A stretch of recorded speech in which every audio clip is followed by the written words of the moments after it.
name is Dr. Mark Gentry. I'm a consultant clinical psychologist here at Holybourne. My name is Maria. I am one of the occupational therapists. And I'm Katie Smith. I'm an art therapist. Some people come in kind of saying that they want to engage in quite detailed sessions and may have some idea of what they're looking for. Other people may never have thought about therapy before. So I think the first thing is trying to define what therapy means for the individual in front of us. We work in lots of different ways. We work one-to-one. We offer structured sessions. For some people that's an hour. Other people it may be 10 minutes, and then we may kind of build it up. We also work with people's families sometimes, and that may involve the particular service user talking about their system, because as we know, mental health doesn't happen in isolation within the person. So sometimes people will be very keen to talk about what's going on in their families and their wider life. So we try to understand what's going on.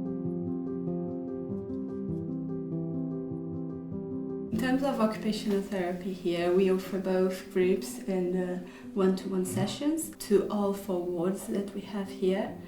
In terms of groups, we have task-based groups and the others that are more discussion-based. Depending on how the patient is, they are more interactive, or they have some issues in terms of their participation in meaningful activities in their daily routine.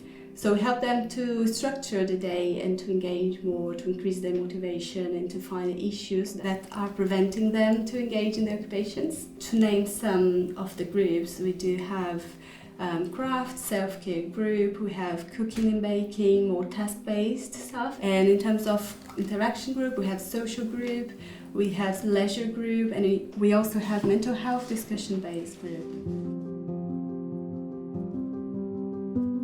Our service users often arrive in crisis, and they find it really difficult to kind of articulate their experiences, even kind of verbalising the reasons that might have brought them into hospital.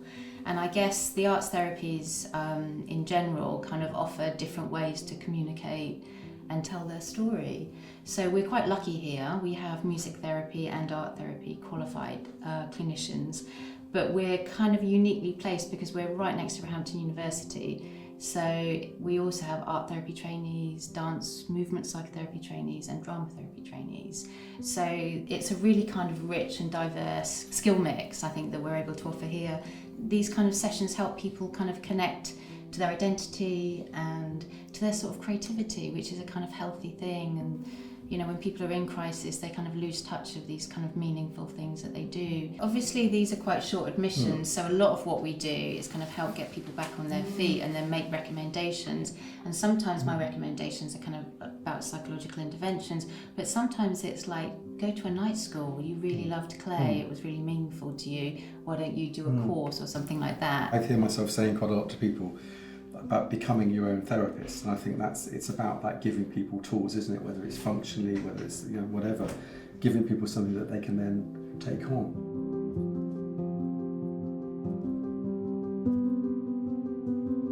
The flexibility of being able to work in different ways and being able to adapt, I think, is really, really important. Working with different disciplines in therapy department, but also with the doctors, the nurses, support workers around, I think we have a good relationship with the ward staff, with the doctor staff.